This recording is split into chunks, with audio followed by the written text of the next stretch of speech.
personas de manera presencial y a la sesión. Entiendo que estamos grabando, ¿cierto, Javier? Correcto, hemos empezado a grabar. Buenísimo.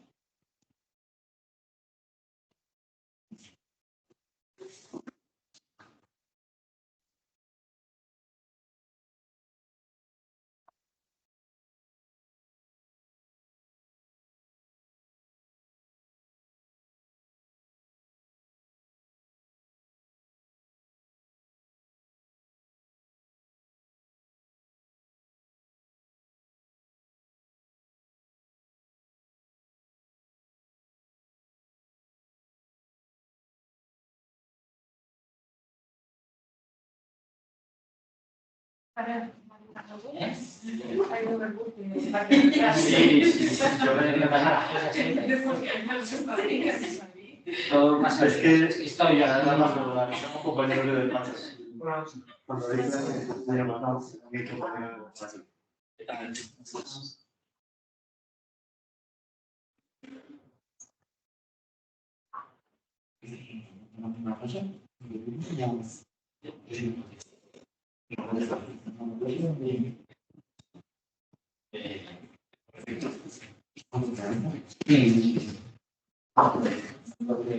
Estamos, entonces, voy a dar inicio a este seminario de divulgación científica.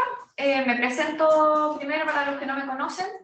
Mi nombre es Francisca Urrutia, soy periodista chilena.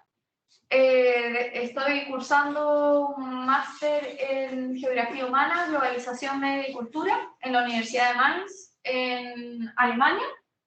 Y estoy haciendo un programa de corta estadía en la Universidad de Valencia, donde hicimos un workshop con estudiantes de cuarto año del Instituto de Geografía y estuvimos trabajando diversos métodos de cómo llevar su investigación y el levantamiento de información que están haciendo en terreno en distintos municipios de la región sobre turismo, cómo podemos a través de distintas herramientas y plataformas, lograr difundir a un público masivo y mucho más amplio, fuera de la academia, todo ese contenido que se está levantando. Y hoy día lo que quiero que veamos es un poco más amplio, no está enfocado especialmente en turismo, pero sí en cómo distintos tipos de medios de difusión y cómo distintas estrategias nos pueden ayudar a sacar el contenido que levantamos desde lo académico a un público masivo. Voy a compartir pantalla, voy a ir haciendo un switch entre la presentación y acá en el aula para que podamos ir interactuando también con las personas que están conectadas de manera online. La idea y lo que propongo yo en esta sesión es que sea bien práctica e interactiva. Mientras más quieran levantar la mano, lo mismo para los que están conectados online, por favor interrúmpanme, hagan preguntas. Para mí tener su feedback también es parte importante de esta iniciativa. Y creo que lo más importante y lo que busca retratar esta instancia es que vayamos más allá de lo académico. Yo creo que eso está súper plasmado en mis estudios, en ser periodista, en haber trabajado en medios de comunicación y en darse cuenta cómo darle un foco a una temática puede ayudar a acercarlo a un público mucho más diverso y a ver cómo eso que es relevante socialmente puede llegar a personas fuera de la academia. ¿Qué vamos a ver ahora en la sesión? Para solamente destacar, hay ciertas ideas claves que me gustaría destacar de cómo aterrizar esta información. La importancia de las referencias, cómo entender que no solamente desde el conocimiento académico se puede hacer divulgación, sino que también de referencia más alternativa. Después planteé una metodología que es súper sencilla en 5 pasos de cómo poder adaptar este contenido y quiero mostrar ciertas plataformas y contactos que han sido importantes en este sistema de referencia y ejemplos con los que he trabajado y hemos tenido contacto. Y para finalizar, voy a mostrar el ejemplo de Bioética Lab UC, que es un laboratorio investigativo que funciona en Chile, en la Facultad de Ética de la Universidad Católica.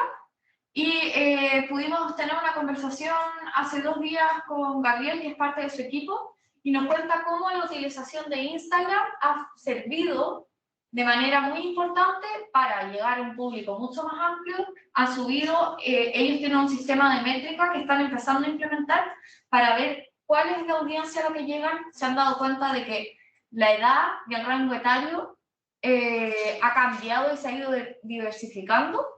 Y eso gracias a poder apuntar a otros targets y a otros públicos y ocupar otra metodología de adaptar el contenido. Y ahí vamos a ver cómo Gabriel nos va a contar. La importancia de las referencias. Hablábamos el otro día también con los estudiantes. Para mí la literatura es parte esencial de cómo podemos llegar a contenidos diversos. Y acá yo pongo 3 ejemplos que son súper amplios de alguna forma. David Foster Wallace, en el tenis como experiencia religiosa, creo que fue súper elemental. Yo quizás no soy una fan ávida del tenis o quizás no lo entiendo de la forma más técnica, pero sí tener una aproximación a él como ensayista y como relator, que funciona más desde el periodismo, pero lleva una apreciación que puede ser más estética de un deporte, pero llega a un público completamente distinto que podría no tener ningún acercamiento a esta disciplina y que a través de un relato y de una aproximación diversa llega a un público totalmente distinto y puede acercar lo técnico a una forma mucho más diversa, por así decirlo. Lo mismo, no sé si conocen a la autora Leila Guerrero, es argentina, y también tiene un acercamiento a la música clásica desde la teoría y desde sus conocimientos y estudios que hace para poder llevar a cabo este libro, que retrata y va hacia el foco y a la profundidad de la música clásica a través de uno de los pianistas más importantes del siglo XX, que es argentino, que se llama Bruno Gelbert. Y creo que la referencia más clásica desde lo que puede ser la divulgación científica, desde cómo la entendemos en lo más central, es el autor italiano Stefano Mancuso, a través del libro El futuro vegetal, que él habla de las soluciones que las plantas y cómo el funcionamiento de las plantas desde la ciencia presenta soluciones para problemas cotidianos y del mundo de hoy. Y creo que el caso de Stefano Mancuso muestra cómo la divulgación científica se puede volver un bestseller y llegar a un público totalmente masivo, haciendo un uso del lenguaje que sea mucho más cercano para públicos diversos. ¿Cuáles son, ya pasando un poco más a este acercamiento a los medios de comunicación y a los medios de difusión de una forma más amplia?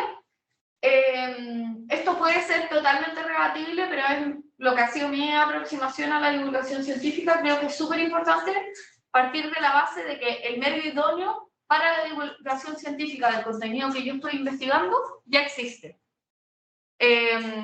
Yo creo, y ha sido una discusión también desde lo académico, y lo podemos conversar también, que pasa mucho que desde la academia o desde los estudios se plantea como en el uso de, de medios de comunicación y para la globalización, el crear un blog de divulgación científica, el crear un Instagram, y yo de verdad creo que eso puede ser un paso súper relevante, pero también creo que un gran elemento es ver la oferta ya disponible y generar una red de contactos con esfuerzos y y distintos puntos de trabajo que ya están funcionando. Y eso también lo pudimos ver en el workshop esta semana con los estudiantes. O sea, creo que uno al generar ese puente de redes puede generar una sinergia muy interesante dentro de la academia y el mundo fuera de la academia. Creo que hay un puente gigante de desconexión que podemos ir sorteando. Y yo les contaba también durante el workshop que durante el año 2018 estuve trabajando en el Festival de Documentales en Copenhagen International Film Festival y generamos una escuela de estudiantes de pregrado y posgrado de Europa que venían con el interés de hacer trabajo documental y teníamos un curso que funcionaba con científicos que asistían a este festival y que los invitaban para que existiera una interconexión y una red de contactos entre los documentalistas y entre los científicos. Y lo más difícil en un principio era que se entendieran estos dos lenguajes que parecían totalmente como al principio parecía que habláramos idiomas distintos, o sea, todos estábamos comunicándonos en inglés, pero no había una conexión entre lo que quería lograr el documentalista y lo que quería el científico, o el investigador, o el tipo de investigación que se estuviera llevando a cabo. Otra idea clave que me gustaría destacar y que creo que es principal es que el foco no es necesariamente en la tesis de la investigación. La investigación puede llevar muchísimo tiempo, o sea, puede ser una investigación de 6 meses, 2 años, puede tener análisis cuantitativo, cualitativo, puede ser que el tipo de investigación que queramos difundir, creo que el foco de la publicación no va a ser necesariamente la tesis de la investigación, sino que eso es parte del trabajo que se lleva a cabo con el medio. Y ahí va un poco desde la mano de que el contenido se adapta a la plataforma. Y esto no pasa solamente por la edición del medio, sino que también pasa por si es que es una revista, si es un podcast, si es que es una publicación en Instagram, si es que es un blog. Y en ese sentido el contenido se puede adaptar. Y el contenido puede terminar también en plataformas multimediales. Por eso creo que es súper amplio y es tan rica la cantidad de posibilidades que podemos ver en este ámbito. Y por eso mismo el medio se elecciona. O sea, nosotros o ustedes como investigadores pueden tener el interés de publicar la tesis principal, pero puede ser que para el editor lo más interesante sea la conclusión número 3 a la que ustedes lleguen a través de la investigación. Entonces creo que es un trabajo de conversación y de comunicación que probablemente es el que lleva más tiempo, pero que también va de la mano con que la publicación no va a ser necesariamente un resumen del texto inicial, sino que va a tener un foco y va a ser lo más específica posible. Y creo que lo que engloba todo esto es que la comunicación entre el medio e el interlocutor y quien quiere que se publique esta información científica es esencial.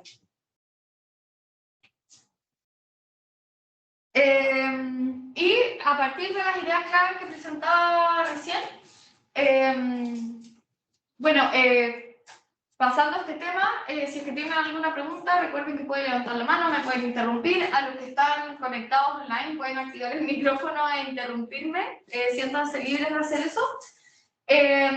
Y creo que pasando un poco a la metodología que engloba los puntos claves que veíamos recién, lo principal es que definamos cuál es el foco de lo que se quiere comunicar. Como les decía recién, esto no es necesariamente algo que van a decidir ustedes o el medio, sino que se decide en conjunto, pero hay una idea a priori.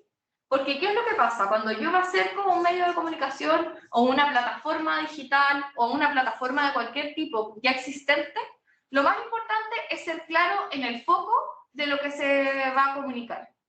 Eso puede ir mutando a través del proceso, pero sí va a ser muy importante para el editor o para la persona que va a publicar ese contenido que haya claridad en lo que se quiere informar. Que haya algún resultado o una aproximación preliminar de lo que se está llevando a cabo a través de la investigación. Tener una audiencia objetiva. Eso es otra cosa que claramente va a ir cambiando y va a depender del medio. O sea, como yo les contaba, y el caso que vamos a ver de Bioética la UC, son publicaciones en una plataforma que es una página web que lleva el PDF con la investigación completa, pero lo que ellos desarrollaron es un Instagram que destaca las principales ideas y tienen a una persona que está encargada de hacer esta traducción o de elegir los puntos más importantes de esa investigación y que puedan ser divulgables y traspasarlos a un lenguaje que sea ad hoc a una plataforma como Instagram. Y en el fondo, creo que es súper importante resaltar la idea de que hay una persona que se encarga de esto. Después vemos en medio plataformas... Francisca, me disculpas, es que no has puesto la presentación para nosotros. Uy. ¿En serio? Sí, solo te vemos a ti o verte, pero la presentación no la vemos. A ver... ¿Ahí ven? No. Tienes que compartir, entrar en Teams. En Teams, esa es la flechita. Esa. Ahora, señala, no, vete atrás. Señala cuadro negro, ese. Ahora compartir. Ahora sí lo veo. ¿Lo veis, Javier? Sí. Ay, gracias por decirme. Y mil disculpas. Bueno, después igual puedo compartir la presentación a través de María Dolores. Vamos en el punto 3 de medio de plataformas de interés. Si bien, o sea, quiero ser súper transparente que obviamente lleva tiempo, obviamente es parte del trabajo hacer un mapeo de cuáles son estos medios de interés. También creo que es importante que vayamos generando una base de medios. Yo les cuento así como experiencia personal para el workshop que estuvimos haciendo con los alumnos de geografía. Hice un levantamiento de medios que pudieran estar interesados y principalmente de revistas impresas. Y lo más importante de esto era que el interés inicial y la respuesta, el feedback, siempre, al menos en mi caso, fue positivo. Cuando se complican un poco las cosas y cuando se ralentiza un poco, por así decir, el proceso, es cuando la plataforma de interés no está bien, cuando el foco de lo que se quiere comunicar o la audiencia objetiva, que son los dos primeros pasos previos, no están claros. Entonces creo que eso es súper relevante al tenerlo presente cuando se hace el mapeo de los medios y plataformas de interés. Después, cuando ya se genera este contacto con la plataforma de interés, establecer el alcance y fechas clave. En general, los medios siempre cuentan con deadline. Obviamente va a depender de si es que es un medio impreso, va a tener mucha más premura en poder desarrollar y definir claramente esos deadlines que si es un medio digital. Y también va a tener que ver, obviamente, con el tema de la publicación. Si es que tiene... si tiene una fecha de obsolescencia que esté determinada o que sea un proceso de investigación que continúe en el tiempo de forma indefinida. Y creo que también, como último punto, que yo lo dejo como el punto 5, pero también puede ser visto como un asterisco, material adicional a incorporar. Yo creo que es súper interesante también ver como una posibilidad el uso de otros medios para el uso de fotografías, para modificar también y darle una nueva mirada a lo que estamos haciendo desde la academia, y cómo nos aproximamos también al público y cómo queremos seguir haciendo contenido académico y cómo queremos compartirlo. Entonces, esto también lo veíamos en el workshop, que muchos de los estudiantes hablábamos de la fotografía y de cómo la fotografía podía acompañar en la divulgación de contenido turístico, que suena súper relevante e importante poder ver el lugar a través de una publicación, pero ahí conversábamos mucho de tengo que ir yo a sacar la fotografía, tengo que ocupar tiempo o comprar una cámara o tener un gran dispositivo. Y en el fondo muchos de los testimonios que vimos de revistas, por ejemplo, era la foto no tiene que ser perfecta, la foto no tienes que sacarla tú. Ahí también vamos generando una red de contacto. O sea, ¿cuántos fotógrafos en un determinado lugar ya sacaron esas fotos? Entonces creo que es... continúa siendo romper este puente comunicativo entre una red de personas que queremos el mismo objetivo. Y ahora, saliendo un poco de lo más teórico, la idea es pasar a los ejemplos que quería mostrarles. El primero está más asociado a la investigación periodística y se llama fact-checking. Bueno, la práctica de fact-checking se hace alrededor del mundo, pero el ejemplo que les quería mostrar yo es el que surge de la Facultad de Comunicaciones de la Universidad Católica. ¿Y por qué les muestro este caso? Porque me parece súper importante que podamos ver, y acá les muestro su sitio web, para cada elección presidencial o senatorial, lo que se hace es que esta plataforma de fact-checking, que es de la universidad, se junta con otras plataformas de fact-checking de Chile para comprobar los dichos de los políticos antes de las elecciones. Y lo que me parece más interesante de esta plataforma, que se ha divulgado masivamente a través de Instagram y en un público joven, es, como pueden ver, ocupan un lenguaje muy cercano y que está adaptado a una comprensión de ese discurso político que puede ser mucho más complejo, y en el fondo va haciendo este fact-checking, que es comprobar la veracidad y la credibilidad de lo que dicen los políticos en sus discursos para tener un voto más informado y más responsable. Entonces va analizando cada uno de los dichos. Esto fue una cuenta pública del presidente y vamos viendo, y yo puedo ir haciendo clic en cada una de las publicaciones para ver, ok, este candidato hizo esta declaración, y en el fondo hay un equipo periodístico de estudiantes de periodismo que a través de esta plataforma y de Instagram van difundiendo el contenido y el chequeo de los dichos que van haciendo.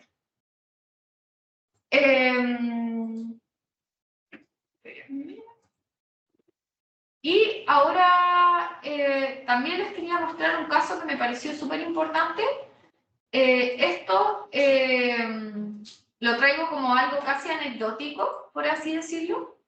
Esta revista es una revista especializada en café. Y en el fondo, el otro día estaba acá en Valencia en un café y vi que estaban colgadas varias ediciones de esta revista que se llama Standard. Y me pareció muy interesante porque mostraba, por ejemplo, los mejores cafés en Londres. Y eran datos para recorrer la ciudad. Pero había una parte que era específica en investigación científica en torno al café. Y mostraba una de estas investigaciones que se llamaba The Coffee Sensorium Research Project. Y cada una de las ediciones tenía toda una sección que era investigación científica en torno al café dentro de esta revista. Y llegué a este proyecto que habla de los estudios de postdoctorado de dos mujeres de Sao Paulo, Brasil, y habla de cómo los colores de una taza, cómo sensorialmente los olores que van soltando el grano, cómo eso genera sí o sí un efecto sensorial tan específico que amerita ser estudiado desde la investigación científica. Y en el fondo también cuentan con un Instagram y una página web donde van publicando todo este contenido, pero en el fondo a lo que el ejemplo que quería que trabajáramos aquí es como una revista que está ubicada en un café y que tiene fotografías, cuadros, ilustraciones, También puede ser un punto de encuentro y puede ser un punto de divulgación muy interesante y creativo de lo que se está haciendo a nivel académico y científico en torno al café, por ejemplo. Y les contaba recién sobre el caso de Bioética Labucet. Estas son dos publicaciones en específico sobre inteligencia artificial y el desarrollo de embriones humanos en laboratorio. Y yo les preguntaba, ellos tienen más o menos 3.000 seguidores y tienen lo que más me comentaban y lo que más destacaban al conversar de qué ha pasado al decidir ocupar esta red social, porque ellos decidieron enfocarse específicamente en Instagram. No ocupan Facebook.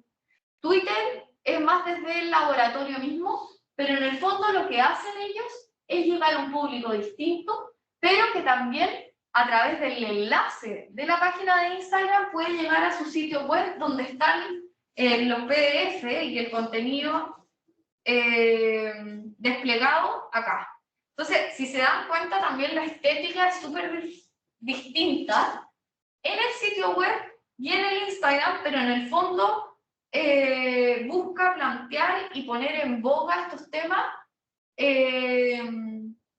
para públicos diversos fuera de la academia y a través de una plataforma que llegue a gente diversa y en público masivo. Entonces, si es que ven, acá, claro, yo puedo acceder al PDF y lo descargo y tengo acceso al paper completo con todas las referencias, pero en el fondo, y bueno, ahí también lo conversábamos y lo podemos discutir. ¿Cómo yo hago un seguimiento de cuán profundo es ese conocimiento científico al que está llegando a la gente a través de una red social? ¿O cuánta gente efectivamente va a leer el paper completo? Y ahí también tenemos que analizarlo y creo que se presta para una discusión amplia también, que la podemos tener hoy día, pero creo que es importante entender que si no hacemos ese primer paso de acercarnos a un público más masivo, la discusión o ese contenido que queremos que sea relevante socialmente va a tener un alcance mucho menor en el tiempo y hay que empezar a trabajar.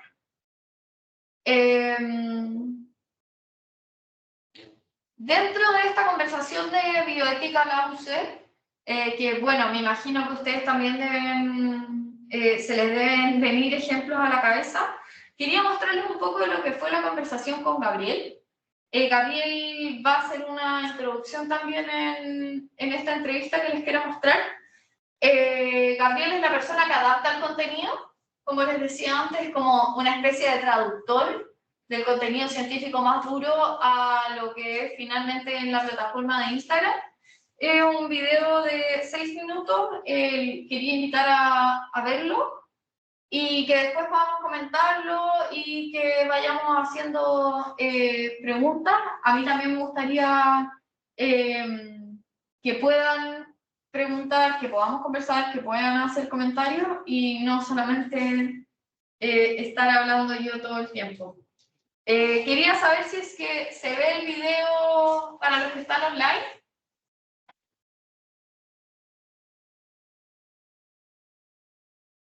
Sí.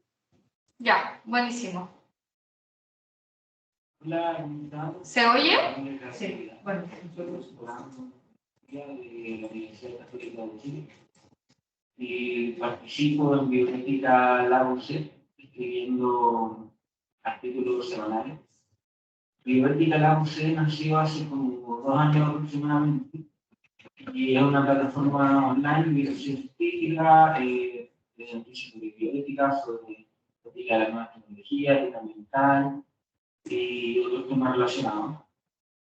Y recientemente, en realidad hace como 1 año, empezamos a usar Instagram como nuestra principal red social. Antes de eso teníamos una página web a la cual, si bien le iba bien, era difícil establecer interacciones con nuestros seguidores. Y además la página era un poco lenta, no era la, digamos, la plataforma más interactiva. Y en el afán de aumentar nuestras redes, decidimos utilizar Instagram porque nos parecía que era la manera más efectiva de hacer por un tipo de contenido que nosotros hacíamos, que era un artículo aproximadamente una plana con alguna noticia y al final una reflexión ética sobre las implicancias de esa noticia. Instagram nos parece especialmente bueno porque podíamos utilizar imágenes para que el contenido de selección fuera más atractivo. Y al menos yo y otras de las personas que participaban en este columno considerábamos que era en ese momento una de las plataformas más populares. Destacamos Twitter porque, digamos, solo podíamos hacer tweets cortos y eso no era compatible con lo que nosotros hacíamos. Twitter requería de una preparación audiovisual mayor, la cual no teníamos. Y bueno, nuestro uso de este medio empezó a evolucionar. Al principio, digamos, el tipo de publicaciones que hacíamos eran imágenes bastante rudimentarias, luego el uso de Photoshop empezamos a reflexionarlas y además el título que tuvimos fue empezando a adaptarse a este medio que es Instagram. Voy a hacer una pausa en lo que está hablando Gabriel, porque me importa mucho destacar y hacer una pausa específicamente en el tema de la interactividad. Creo que, y estoy convencida de que es un elemento primordial al querer hacer divulgación, es poder tener feedback de las audiencias. ¿Y qué es lo que...? Y eso es gran parte de lo que permite, por ejemplo, una red social. Y que puede que no permita una revista impresa, si es que no cuenta con estas herramientas adicionales como una red social, pero creo que ese es un elemento importantísimo a destacar de lo que buscan hacer Bioética Lab. Y otro punto súper importante es que él habla de cómo, por ejemplo, Twitter no podía ser una herramienta que ellos usaran porque son tan complejos éticamente los temas que ellos presentan a través de estas publicaciones, que en el fondo el contar con 140 caracteres para poder presentar este tema era una barrera demasiado grande con la audiencia. Y también hay una responsabilidad al publicar este contenido, que ellos no quieren el retweet por el retweet, o no quieren la divulgación por la divulgación, sino que hay una responsabilidad al difundir esta información de la que no podemos obviar. Y que eso es muy importante también desde la perspectiva académica y también, aunque se odie desde la institución de la que viene, que es un laboratorio de ética, de cómo es tan relevante para ellos y por qué uno decide usar una plataforma o no usarla, también por este tipo de reflexiones. Entonces, dos puntos súper importantes de lo que estaba mencionando Gabriel es la interactividad con el público y poder tener un alcance mucho mayor, y también, como les decía, el poder mantener los principios éticos de lo que, y la responsabilidad científica y social que tiene el difundir una información, que no es solamente llegar a una audiencia masiva, si es que eso va a generar una desinformación en el público. Lo ocurrió que empezamos a tener un lenguaje menos académico todavía que pensábamos, y también nuestra audiencia. Cambió nuestra audiencia. Más directo, ¿no? Usar un poco más de clic, en el sentido de que estábamos haciendo atractivos y novedosos, que llamaron un poco a la controversia. Y empezamos a notar además qué temas eran más atractivos que otros y empezamos a fortalecer. También se hizo mucho más corta la redacción. También se intentó ligar un poco más con el día a día la reflexión literaria. Le pido perdón a Gabriel por ir cortándolo todo el tiempo, pero creo que es importante ir destacando que él menciona también cómo hay un aprendizaje al usar estas redes que es súper relevante también para el contenido académico, que es al ir adaptando el lenguaje, voy entendiendo también cómo va cambiando mi público objetivo en el mismo uso de redes. O sea, no es solamente el adaptarse a ocupar otros tipos de plataformas, sino como ese proceso de descubrimiento y cómo al comenzar a utilizarlas va cambiando esa audiencia, va cambiando mi interlocutor, y eso causalmente también va cambiando mi lenguaje y yo me tengo que ir adaptando a esa nueva metodología. Y otra cosa que él mencionaba es que yo puedo ir viendo cómo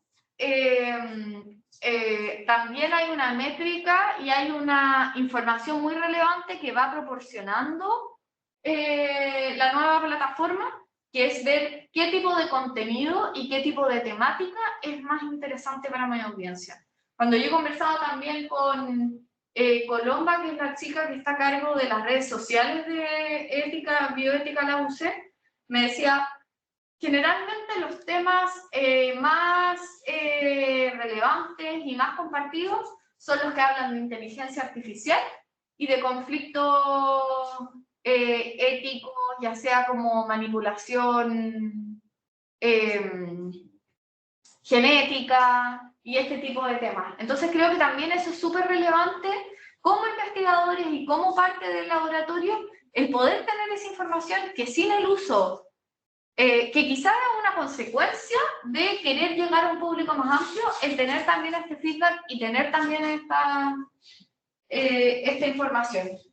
Creo que Gabriel en esta mitad del video destaca los elementos más importantes que quería compartir con ustedes sobre lo que me parece relevante que hacen ellos como equipo. Y como último punto, destacar que hablábamos con la directora también, con Alejandra, y me decía que yo creo que también es un elemento súper que no es menor, que es la cantidad de recursos con los que uno cuenta para hacer la divulgación y difundir este contenido.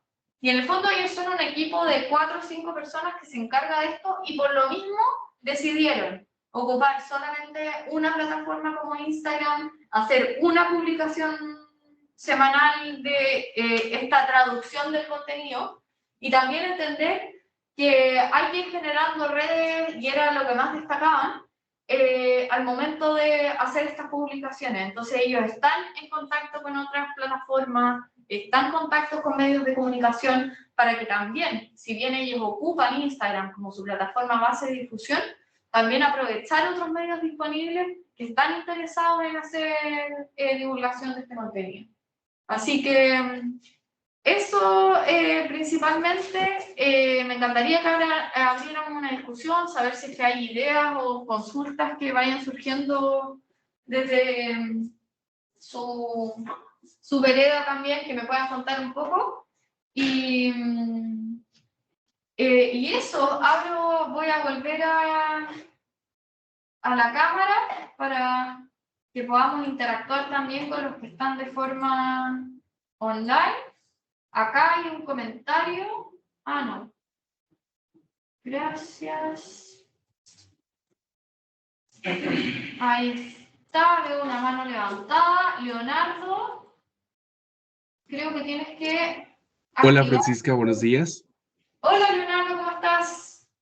Bien, te hablo desde Colombia y la pregunta básicamente es ¿qué elementos de los derechos de autor has tenido que sortear para poder pasar de una información científica a una divulgación en lo público? Leonardo, te escuché súper bajo, que aparte yo no oigo muy bien, pero ¿puedes repetir la pregunta un poco más fuerte? Sí, claro. Sí, claro. Mira, la pregunta es, ¿qué aspectos de los derechos de autor has tenido que sortear para lograr transitar de una investigación científica hacia la publicación de la divulgación en redes? ¿Ahí te refieres a los derechos de autor del investigador o investigadora? Sí, Sí, sí, exacto, del dueño de la data, de los resultados científicos.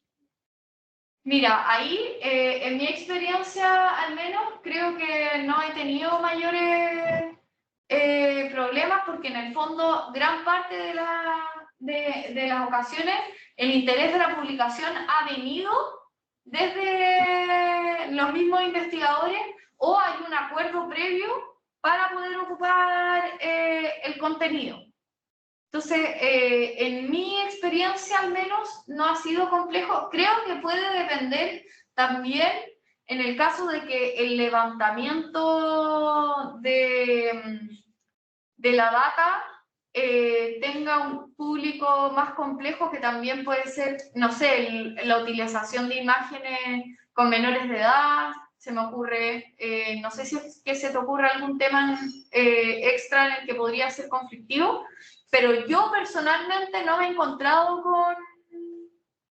con problemas de autorización o permiso en mi experiencia. Pero creo que es una pregunta súper relevante porque creo que si hay temas en los que puede ser bien controversial y que puede estancar de alguna forma, y como comentaba antes, lo que más he visto son conflictos éticos a la hora de divulgar contenido y en cómo se trata y cómo se traduce también esa información para no llegar a una audiencia o solamente difundir el contenido para...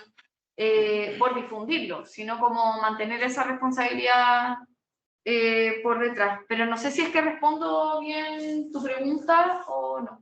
Sí, sí, sí, muchas gracias, Francisca. Yo tenía un comentario, una reflexión más que nada. Ay, quiero saber tu nombre. Sí, Javier Iturrino. Ya. Versa sobre la dualidad entre el investigador que actúe como divulgador, ¿no?, o periodista, o como, por contra, los periodistas que utilizan esta información y son relatores de comunicaciones científicas. Es decir, ¿cómo se filtran esos contenidos?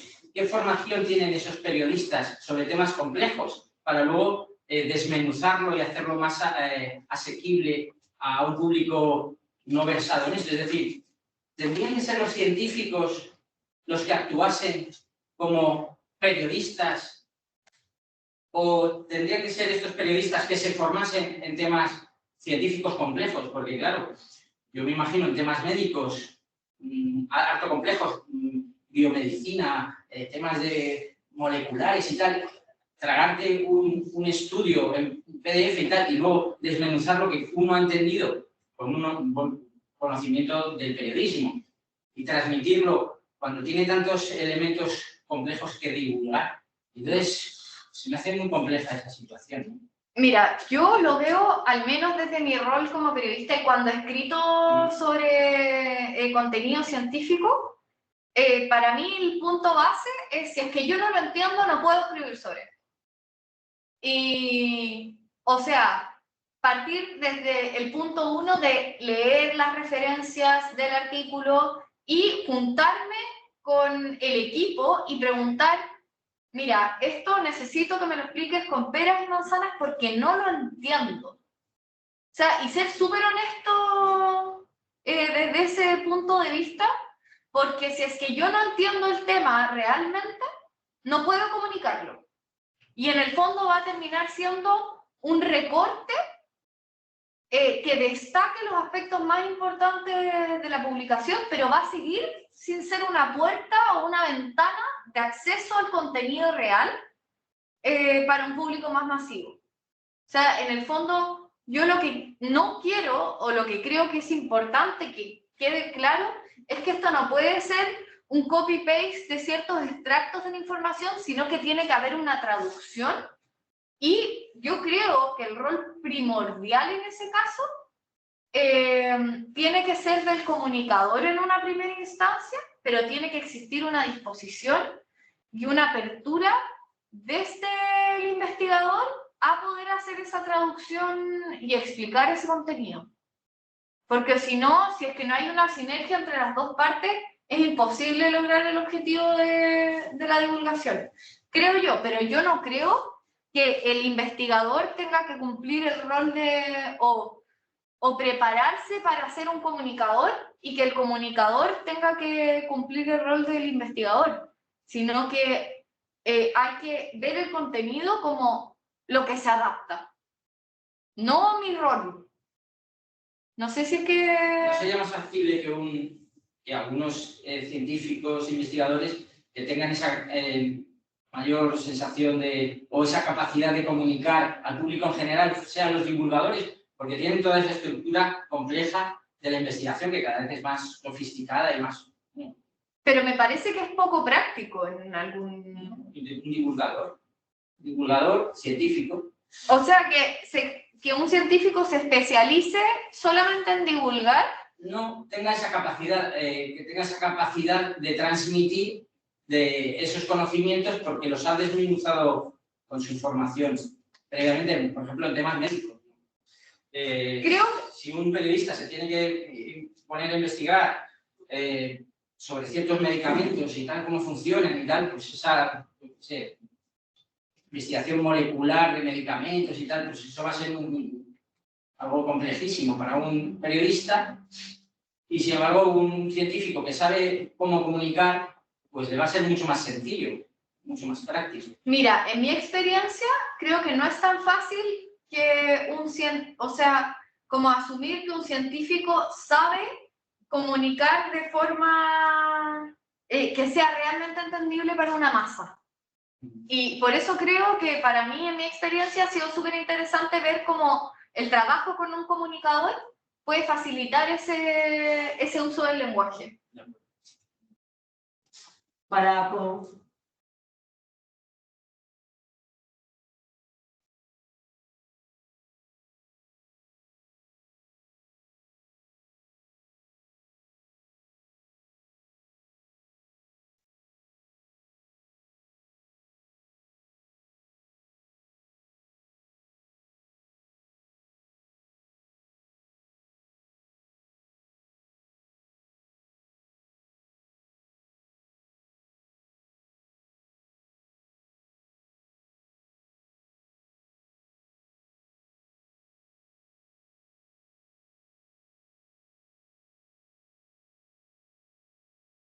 científicas de alto rango y se lo lea y diga, va, de aquí voy a sacar, no.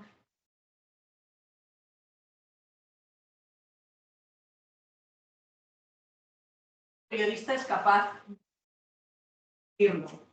¿Me he explicado? O sea, los periodistas no tienen por qué coger.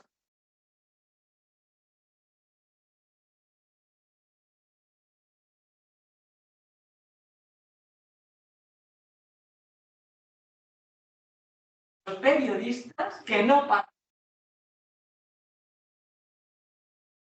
Hay formación. Y creo también que ahí va muy de la mano con lo que decía recién María Dolores, en uno de los puntos que trataba de destacar como las ideas clave, en que la publicación no necesariamente va a ser un resumen, Claro, exacto, del paper o de la investigación. porque además los científicos... Y no es verdad. Es que además a mí me toca el tema de cerca porque yo soy periodista y soy doctora, entonces digamos que manejo los dos lenguajes. Y no tiene nada que ver, o sea, empezando por los criterios de divulgación, es decir, los investigadores muchas veces estamos en un nicho de especialización y que vemos que una conversación, un debate es súper interesante porque hemos estado un año trabajándolo, pero después el criterio de divulgación mediático es totalmente distinto. Y tú no podrías, por ejemplo, convocar una rueda de prensa para ciertos debates que son importantísimos dentro de la academia. No me quiero quitar importancia para nada. No. Y luego hay otra cosa que tú dices, tienen capacidad, pues seguramente muchísimos investigadores tienen capacidad de divulgación, obviamente, tienen el tiempo también Eso es otra cosa. para llevar las redes sociales, para ponerse a escribir. Javi, Yo creo que sí, yo creo es que que Javi no os ha dicho quién es.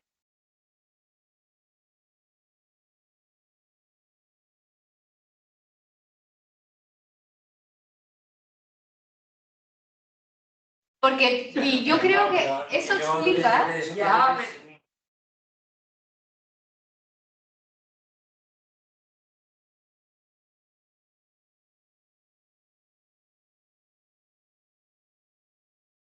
requiere el valor precisamente de la comunicación profesional en temas científicos. Y este dilema me surgió a mí, perdón, hace muchos años, con un investigador de la rama médica que tenía era muy bueno, muy didáctico a la hora de comunicar lo que él estaba investigando. Es decir, tiene que haber esa ósmosis entre las dos, porque claro, el ser humano, si se diferencia del resto de animales y seres, porque tiene esa capacidad de conectar y bueno, más en las redes, ¿no? Tienen un lenguaje diferente y, por supuesto, no digamos ya poder establecer ruedas de prensa y tal. Yo he tenido la suerte de tener un gabinete de prensa a mi servicio en un tema de turismo y sé lo complejo y organizar viajes de press trip, etcétera, etcétera, y sé lo complejo que es. Y sé lo importante que es, pero también entiendo que tiene que haber unos criterios para saber qué se comunica, cómo se comunica, quién lo comunica y a través de qué canales. Eso, si no hay esa osmosis entre las dos, pues lo veo muy complicado. Y sí, en realidad yo estoy un poco de acuerdo con todo. Sí que es verdad que hay científicos... Disculpa, ¿cuál es tu nombre? Camino, María. Entonces, o sea, hay científicos que son muy buenos contando historias. Y la verdad es que me encantan. Durante la pandemia pudimos ver a algunos de los científicos que nos contaban cómo iba la COVID y entonces Margarita de Mal le han dado un premio a la comunicación. ¿Por qué? Pues que ha sido muy didáctica y nos lo ha contado. Pero en general, los científicos cuentan las cosas que no se entienden lo mismo que si lo hace un periodista. Entonces, además, los periodistas están para ello. Yo he trabajado durante muchos años en un departamento de comunicación de una gran empresa y siempre decimos, ¿qué es mejor? ¿Enseñar a un periodista economía o a un economista periodismo? Y la mayor parte de la gente decía, al periodista economía. Les enseñas los principios fundamentales y después ya te lo cuentan. Y sobre todo lo que tú dices, depende del público objetivo. O sea, una tesis doctoral se la lee el que le interesa, digo, muy bonitos. Al público en general le tienes que contar las conclusiones básicas de ese documento. Y eso se lo saca el periodista. Pero ni siquiera las conclusiones que va a llamar la atención, Exacto, que va a ser interesante. Y lo que ellos consideran noticia. Eso es. Muchas veces, o sea, tú sacas un papel y dices, uy, esto es importante, pero Exacto. en un medio de comunicación no le interesa. Entonces, te lo puedes publicar en tu Instagram y, oye, si a alguien le interesa, pues que te lo lea. Y por eso creo que también es importante la conexión que puede haber entre el uso de la institución científica o del investigador que quiere divulgar su contenido y también la conexión que hay con medios ya existentes porque el foco es totalmente distinto. Entonces creo que también eso hay que tenerlo en cuenta y es algo que no puede quedar debajo de la alfombra o no se puede obviar. No se puede obviar porque yo trato de comunicar mi proyecto de investigación o hago ese nexo con medios ya existentes. Entonces creo que también eso hay que tenerlo en cuenta y es un elemento a considerar al tiempo de querer hacer divulgación. Creo que hay alguna mano por ahí. Ay, sí. Yo es que aquí no lo veo, pero veis una mano. No sé si fue que no bajó a la mano. Buenos días, no sé si me No escuchan. la bajes. Enciende Ahí está. ya está. Buenos días, no sé si me escuchan. Sí.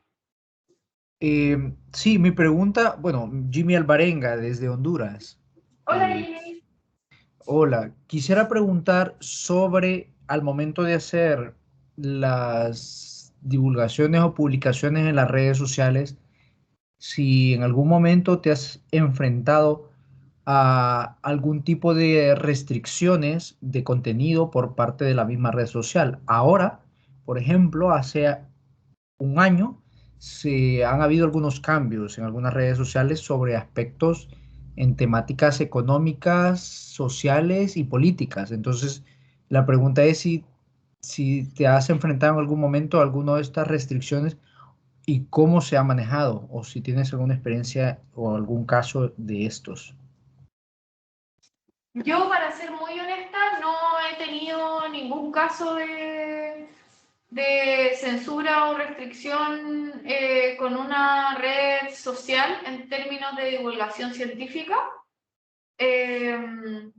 Pero creo que es un elemento bien interesante a destacar, y si es que hay alguien más que tenga experiencia con un caso así, sobre todo los que trabajan también en este ámbito, por favor siéntanse libres de comentar. Pero Jimmy, encuentro que es súper interesante lo que está mencionando, y voy a darle una vuelta y voy a mirarlo, porque creo que no es menor, y sobre todo hoy en día, con lo que hablaban también los de Bioética Lab, cuando son temas controversiales, cuando son temas complejos de divulgar, me imagino que debe existir temas con las redes y con la difusión de temas que pueden ser censurados o restringidos por la plataforma.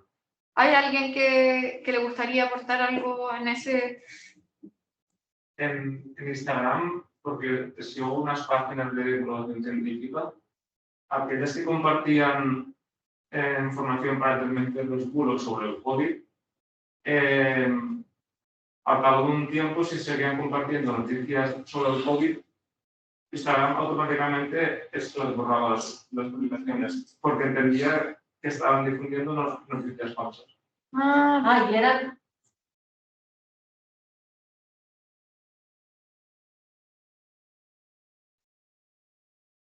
pensaban que era la propia... estaban desmintiendo. Sí. Exacto. O sea, pensaban que era la propia noticia. Bueno, sí, con la pandemia y con el COVID entiendo que hubieron muchos temas controversiales en términos de divulgación, y bueno, o sea, no vemos que con una pandemia ocurriendo, creo que el tema de la divulgación científica en general y en términos éticos, o sea, es más relevante que nunca, y creo que por eso también te agradezco mucho, Jimmy, porque creo que es un tema a considerar y a incluir en una discusión como esta, cuando sea que ocurra el término de las regulaciones éticas. Pero me reconozco, o sea, no he tenido ningún caso en que haya tenido que personalmente lidiar con eso. Gracias, Jimmy, por tu pregunta. ¿Y qué opinas de las redes sociales como difusoras no sé, me iba a decir conocimiento científico, pero no sé si es conocimiento o ideas generales? Las redes sociales, ¿qué opinas sobre las redes sociales como forma de difundir la ciencia? ¿No son un poco restrictivas? ¿No es muy poco lo que se puede decir? ¿No puede generar más controversia de la que intenta evitar? Y trataba de ponerlo un poco sobre la mesa también cuando mencionaba lo de Bioética Lab, que más que educarnos como periodistas que somos capaces de difundir contenido, o científicos o académicos que somos capaces de entender un lenguaje de difusión, para mí la máxima dentro de esto, y al saber usar esas herramientas, es mantener estándares éticos y una responsabilidad social en la comunicación. O sea, y creo que desde ese punto viene el rol desde comunicador social, más que como difusor de contenido. Creo que eso hay que mantenerlo, y para mí es una alerta que siempre tiene que estar encendida.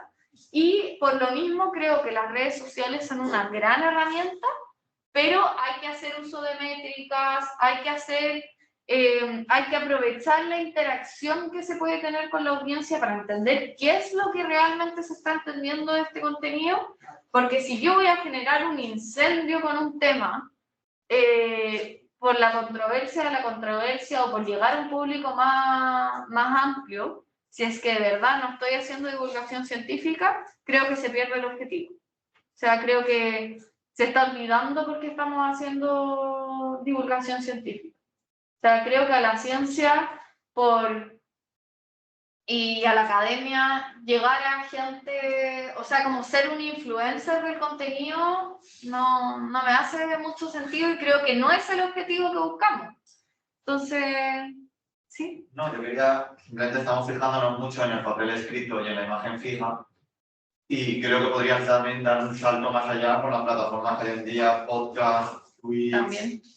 todo esto, y creo que ahí sí que, por ejemplo, hay programas como Carne Cruda que sí que suelen ofrecerse a los científicos a difundir. Ahí además incluiríamos otro lenguaje muy diferente, ¿no? Entonces, ¿qué opinión tendrías respecto a cómo trasladar a otros elementos lo que escribimos normalmente? ¿Cómo podría hacerse? Claro, como más esa traducción. Claro, yo creo que la traducción sería aún más complicada. Claro. No escrito. ¿Tú crees que ahí es más complicado? Sí, ¿no? Te lo pregunto. Ya, es que no sabía si era una afirmación o una pregunta. Si es más complicado, necesita más tiempo por parte de todos. Mira, de todas maneras necesita más tiempo y más recursos. Sobre todo lo que nos pasaba un poco en este laboratorio de creación en el Festival de Documentales que yo mencionaba, era que gran parte de este dilema era cómo llevamos estas imágenes.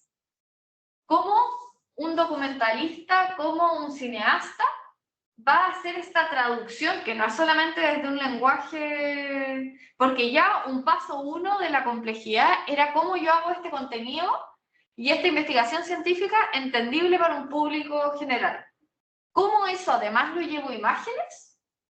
Era un trabajo extra, pero también hay que pensar que creo que tienen objetivos súper distintos cuando yo decido llevarlo, por ejemplo, un podcast, creo que tiene una inmediatez y una efectividad mucho más inmediata, por así decirlo, que un documental científico. O sea, creo que no todos los temas ahí hay que analizar cuál es el tema, cuál es mi plataforma, si es que va a ser contenido audiovisual que va a ser difundido por YouTube y va a ser una cápsula de 10 minutos, es muy distinto a si yo decido que va a ser un documental de 1 hora y media y que quiero que me lo compre Netflix o que quiero que me lo compre un canal público.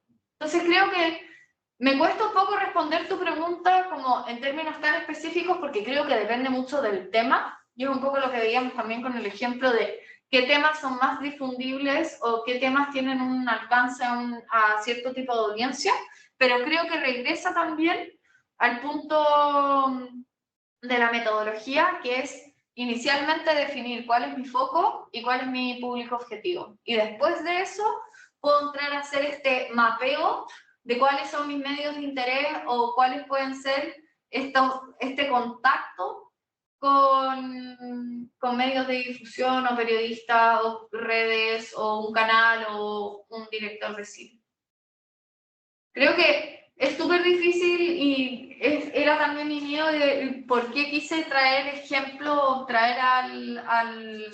a Bioética Lab para que podamos aterrizar un poco, porque a veces queda en una nebulosa que es un poco angustiante no poder definir cuál es realmente la estrategia, pero creo que como en todo orden de cosas pasa mucho de caso a caso y es imposible establecer una pauta global, pero sí podemos tener ciertos parámetros que nos ayuden a ir entendiendo cómo navegar este universo de divulgación.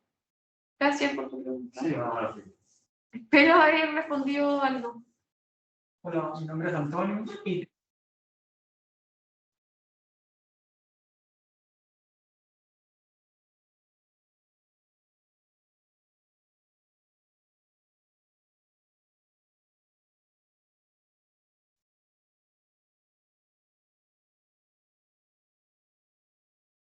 lo mencionado. Entonces, bueno, que se divulga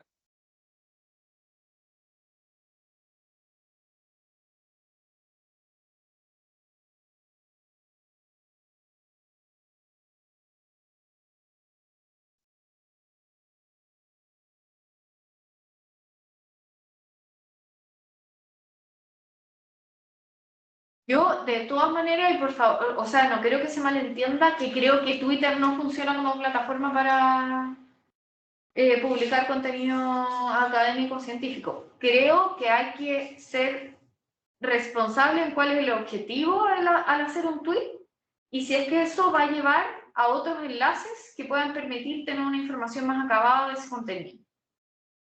Pero, o sea, de que creo que es una excelente herramienta también, como cualquier otra. Creo que Instagram también puede llegar a ser una pésima herramienta o se puede hacer un mal uso de ella. Lo mismo con Facebook, lo mismo con una página web o con un video. Creo que lo que está ahí en juego es cuál es el objetivo de la publicación. Y diferencia entre difusión y divulgación. Difusión y divulgación. Sí, que lo usamos en distintos.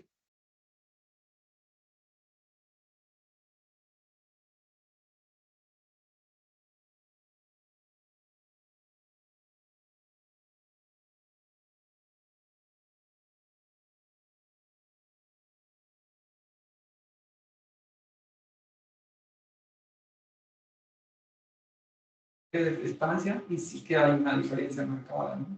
Mira, para mí la divulgación tiene que ver mucho más como con esta relectura, como cómo yo adapto el contenido. Para mí la difusión tiene que ver más como con una cosa más directa, ¿no? Eso, o sea, como yo difundo esto, pero no hago una relectura, no hago una traducción, no hago un trabajo de repensar este contenido y eso es lo que creo que estamos hoy día tratando de discutir, que en el fondo requiere que haya una divulgación del contenido científico y que trabajemos eso más que la difusión por la difusión. Pero para mí la difusión es contarlo, o sea, ¿Sí?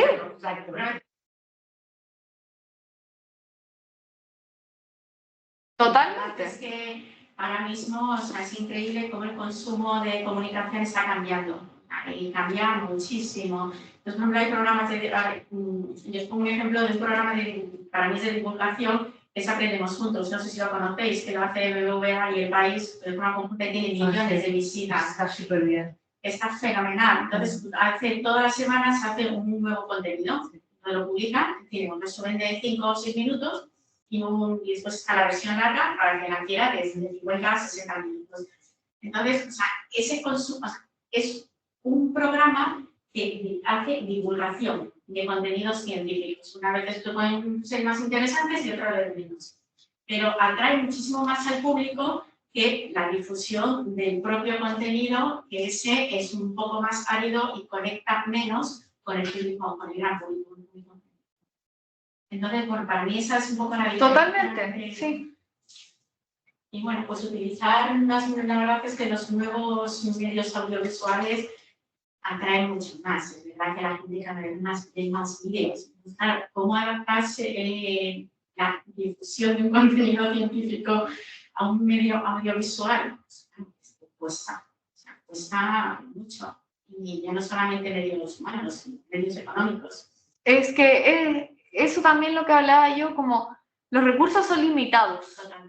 Entonces, por eso creo que la estrategia previa que se bosqueja antes de empezar a pensar en cómo ocupar estos recursos es, para mí, el 90% del camino. Porque en el fondo, o si no, yo también puedo tener muchos recursos, pero esos recursos no se van a ocupar correctamente para hacer realmente la divulgación. Entonces, creo que súper importante hacer la distinción entre difusión y divulgación y también entender que los recursos son limitados, pero yo al entender cómo puedo generar esta estrategia, los puedo ocupar correctamente. ¿Hay otra mano levantada? ¿En el chat? Sí, dale a la... Ahí. A mí también se me entrecorta el audio. Qué pena. Esto fue hace 5 minutos. ¿Se sigue cortando o escuchan mejor?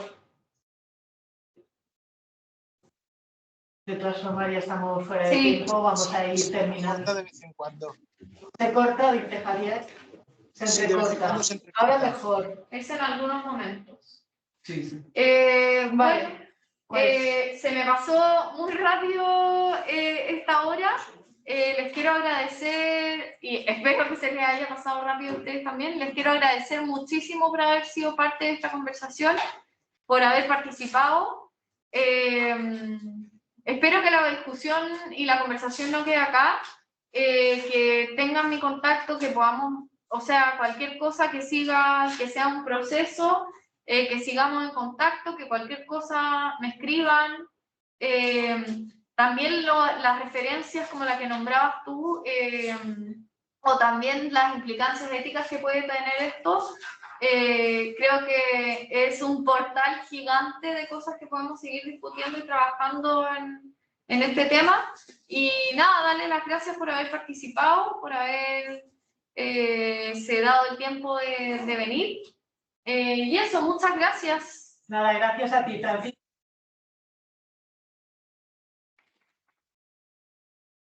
Pues nada, muchas gracias a los...